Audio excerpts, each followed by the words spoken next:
Bom dia, meu nome é Renata Palópoli, eu sou residente do terceiro ano de Urologia do Hospital Federal da Lagoa e hoje eu vou apresentar esse artigo que tem como título Uretroplastia Feminina, uma revisão crítica de indicações, técnicas e preocupações.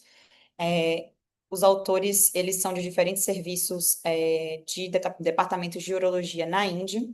Esse artigo, ele foi submetido e aceito em outubro de 2025 e publicado em novembro de 2025 no International Urogynecology Journal.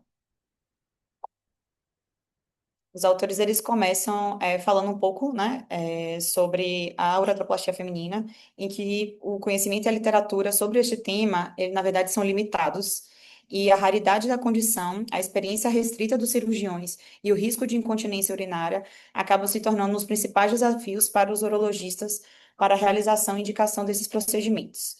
A revisão, ela tem o objetivo de servir como um guia prático para urologistas no manejo de estenoses uretrais femininas e eles vão descrever as principais técnicas. Então, falando um pouco sobre a anatomia da uretra, que é muito importante para a definição da técnica cirúrgica. A uretra feminina, ela possui aproximadamente 4 centímetros de comprimento, é envolvida por um suporte de tecido conjuntivo periuretral. Então, da camada mais interna para mais externa, a gente tem um epitélio interno de células escamosas estratificadas que vão se tornar transicionais conforme elas vão se aproximando da bexiga. A gente tem uma camada submucosa esponjosa, que tem um plexo vascular denso, que é crucial para o selamento mucoso. Mais na frente a gente vai ver que esse selamento mucoso, ele é importante importante componente da continência. A camada muscular lisa, que tem fibras longitudinais internas e circulares externas, e a adventícia, que é composta por um tecido fibroelástico de ancoragem pélvica. Então, toda a uretra feminina, ela tem uma atividade esfincteriana e esse mecanismo de continência vai ser multifatorial. O esfíncter uretral feminino, ele vai ser composto por esfíncter interno, externo e o selamento mucoso. São os principais componentes descritos. Então, com relação ao esfíncter interno, a gente tem uma ação coordenada dos músculos do colo vesical e da uretra proximal, e ele é composto de uma alça de fibras musculares do detrusor ao redor do colo vesical. Vai ser importante a contração das fibras durante a fase de enchimento e o relaxamento das fibras durante a micção. O esfíncter externo, ele vai ser o principal componente da continência ativa, é formado por fibras musculares circulares e alças musculares no assoalho pélvico, e ele vai ser constituído pelo esfíncter uretral, pelo músculo compressor da uretra e o esfíncter ureterovaginal, uretrovaginal, desculpa. O selamento mucoso, ele é formado pelo plexo vascular submucoso, e aí ele vai se transformar ali em pregas interdigitadas, que vai criar um mecanismo de selamento mucoso, que nesse caso é sensível a hormônios. Então, seria um componente do esfíncter e da continência que é relacionado, né, ao hormônio feminino, e ele vai ser um componente fundamental da continência urinária em repouso. Então, esse é um esquema, né, que foi realizado pelos próprios autores desse artigo. É um esqueminha do esfíncter uretral feminino. Então, aqui a gente tem esquematizado a bexiga, o esfíncter interno aqui em rosa, e aí aqui temos a uretra, o lúmen uretral, o lúmen vaginal. Aqui representado está o esfíncter uretral, aqui a gente tem o esfíncter uretrovaginal, os ramos isquiopúbicos sustentando aqui embaixo e o músculo compressor da uretra. Então, com relação à técnica cirúrgica, né, falando um pouco sobre a mobilização da uretra e as suas implicações cirúrgicas, a gente tem que na região dorsal, em 12 horas, a gente tem essas estruturas, como foi mostrado na imagem aqui. Então, o compressor da uretra, o esfíncter uretral e o esfíncter uretrovaginal, eles vão se tornar uma única estrutura e eles vão estar convergindo mais na região dorsal às 12 horas. Na região ventral, às 6 horas, a gente tem aquele suporte de tecido conjuntivo, que vai fazer uma rede de sustentação chamada de HAMMOck, e então o esfíncter ele vai ter um formato de ômega, em que as estruturas elas vão estar mais concentradas aqui na região de cima, e aqui embaixo a gente vai ter essa rede de sustentação de tecido conjuntivo. Então, a manutenção da continência após qualquer um desses procedimentos de uretroplastia que vão ser descritos no artigo, eles têm uma interação de todos esses mecanismos, esfíncter interno, externo, selo mucoso, essa rede de sustentação e a inervação uretral. Então, com relação aos aspectos técnicos. A gente precisa limitar essa dissecção à linha média entre 10 e 2 horas. É, a realização, a identificação, né, e a dissecção no plano suburetral adequado, preservação do esfíncter das estruturas neurovasculares do clitóris e uretrotomia deve ser sempre feita na região mediana. Então, a importância aqui das estruturas neurovasculares é justamente para que a uretroplastia ela seja realizada com o objetivo de manter continência e manter as funções sexuais femininas. Então, com relação ao manejo das estenoses, a gente tem algumas opções: a dilatação uretral, a uretrotomia interna e a uretroplastia. O objetivo é alívio de sintomas, prevenção de complicações e preservação da função urogenital, tanto de continência quanto de função sexual. A gente tem vários fatores que influenciam, fatores que são relacionados a pacientes, à técnica cirúrgica, à experiência do cirurgião, mas, assim, muito importante é o tempo de evolução da estenose, se é uma primeira ocorrência ou se tem uma recorrência, a gravidade da estenose e a própria escolha do paciente em, às vezes, querer uma cirurgia mais definitiva ou não. Então, a dilatação, geralmente, é, vai ser o primeiro, o tratamento de primeira linha vai ser frequentemente utilizado, mas a longo prazo ela tem uma baixa taxa de sucesso.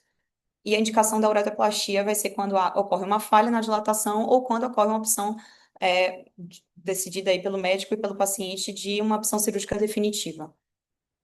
Então, a dilatação tem uma taxa de sucesso de 40%, que acaba caindo para 15% em casos de dilatações prévias, então de estenoses recorrentes. A técnica vai ser a realização primeiro de uma uretroscopia diagnóstica, a identificar o ponto de estenose, realiza-se uma dilatação progressiva até 30 frente, faz uma uretroscopia de controle com o objetivo de avaliar a ruptura ali da mucosa dessa estenose, e em alguns casos até a necessidade de biópsia dessa área fibrótica. A paciente fica com o uso de sonda Foley por 1 a 7 dias e acaba fazendo cateterismo intermitente de manutenção com dilatação, inicialmente uma vez ao dia por 6 meses, que vai reduzindo esse período gradualmente conforme a necessidade. As principais desvantagens são a alta taxa de recorrência, como já havia falado, maior fibrose após dilatações repetidas, o paciente acaba fazendo múltiplas intervenções e fazendo o próprio autocateterismo com dilatação, uma redução da qualidade de vida por conta disso e um possível prejuízo da função sexual devido à fibrose ali recorrente. Então, esse é um fluxograma que também é realizado, né, é feito pelo artigo, em que a gente determina a decisão, né, do tratamento da estenose de uretra, baseado se o tratamento, se o diagnóstico foi feito pela primeira vez ou se é uma estenose recorrente. Em casos em que seja feito pela primeira vez, a gente faz essa dilatação até 30 frentes. Se não houver recorrência, a paciente considera-se tratada. Em caso de recorrência, a gente determina, a paciente quer uma cirurgia definitiva e é incapaz de continuar fazendo o cateterismo com dilatação, então a gente indica a uretroplastia, em caso de falha, uma nova uretroplastia ou o próprio autocateterismo com dilatação. Se a paciente acaba tendo recorrência e ela se recusa a fazer uretroplastia ou não é uma paciente apta para isso, a gente repete a dilatação e acaba fazendo o cateterismo intermitente também com a dilatação pela própria paciente. Então, com relação à escolha do tipo de cirurgia, né, de reconstrução, não existe superioridade entre as técnicas e o artigo ele é bem enfático com relação a isso. Ela vai se basear basicamente na experiência do cirurgião, que é, na verdade, o fator principal, já que não existe superioridade entre elas, né, na literatura ainda descrita. O comprimento, a localização da estenose é importante, o impacto na continência urinária e também lembrando do impacto na função sexual. Então, com relação à estenose de meato, a meatoplastia ela vai estar indicada em estenoses que acometem até 5 a 10 milímetros ali do meato uretral. E em casos de estenose de uretra média e proximal, está indicado a uretroplastia reconstrutiva, que pode ser utilizada tanto com retalho vaginal ou com enxerto. Mais uma vez, ressaltando as preocupações principais de manter a continência e função sexual. Então, com relação à abordagem dorsal da uretroplastia e a ventral, né, com o enxerto, a gente tem algumas vantagens, eu coloquei aqui de forma em colunas para poder comparar, mas basicamente a vantagem as vantagens da abordagem dorsal é preservar o esfíncter, tem um menor risco de fístula uretrovaginal, preserva os suportes ventrolaterais da uretra, facilita futuras cirurgias anti-incontinência em casos em que essa cirurgia ela não for realizada concomitantemente com a uretroplastia, e tem uma taxa de sucesso de até maior do que 90%. A abordagem ventral ela acaba sendo descrita como uma técnica mais simples, mas ressaltando que depende da experiência do cirurgião. Pode ter uma melhor exposição do colo vesical para estenoses em que estejam mais próximas do colo, tem um menor risco de lesão do esfíncter estriado e não requer dissecção próxima às estruturas clitorianas, o que pode sugerir que a função sexual seja mais facilmente preservada. E com relação à abordagem em lei, nesse caso, eles defendem, né, como uma técnica de menor invasividade, já que o enxerto vai ser aplicado por via endoluminal, menor sangramento, uma preservação do suprimento neurovascular do clitóris, já que vai ser uma cirurgia menos invasiva, que você não vai precisar fazer dissecção da uretra completa, menor risco de fístulas, preservação dos ligamentos e preservação da parede vaginal para também, caso precise, de cirurgias anticontinência no futuro. Comparando os retalhos locais e os enxertos livres, com relação aos retalhos locais, eles defendem, né, que eles iniciaram a cirurgia reconstrutora utilizando os retalhos locais devido ao tecido vascularizado, que apresentaria uma melhor integração e melhores resultados do que o enxerto livre, mas isso acabou não sendo, não existe também uma superioridade entre o uso de enxertos livres e retalhos locais. O artigo, ele apenas cita, né, alguns dos prováveis, retalhos vaginais que podem ser utilizados, tem uma variação pequena entre as técnicas, mas ele não entra em detalhes. Com relação aos retalhos vaginais, eles podem ser utilizados tanto da parede vaginal interior, quanto o retalho vestibular ou o retalho de pequenos lábios. Também vai depender da expertise do cirurgião. Com relação aos enxertos, o mais amplamente utilizado é o de mucosa oral, mas também pode ser utilizado de pequenos lábios e o enxerto vaginal. Em casos de necessidade, né, de tecido mais cicatricial, uma cirurgia que já tenha sido realizada, uma nova uretroplastia ou uma vascularização precária, pode-se utilizar enxertos mais especializados, mas esses são os mais utilizados. Eles defendem, né, que o enxerto assim, com relação comparando vantagens e desvantagens, eles comparam que o enxerto de mucosa oral acaba ampliando o tempo cirúrgico, precisando, né, de um tempo a mais ali para fazer a retirada do enxerto, e, porém, em contrapartida, os enxertos vaginais, eles acabam, o tecido acaba tendo uma influência ali de hormônios, né, em caso de pacientes mais idosos, isso pode ser prejudicial. Porém, as taxas de sucesso permanecem semelhantes, de maior do que 90%, então não há diferença entre enxertos e retalhos. Com relação à incontinência urinária associada à uretroplastia, o artigo descreve que ele pode ser realizado tanto um procedimento anti-incontinência simultâneo à uretroplastia ou em segundo tempo cirúrgico.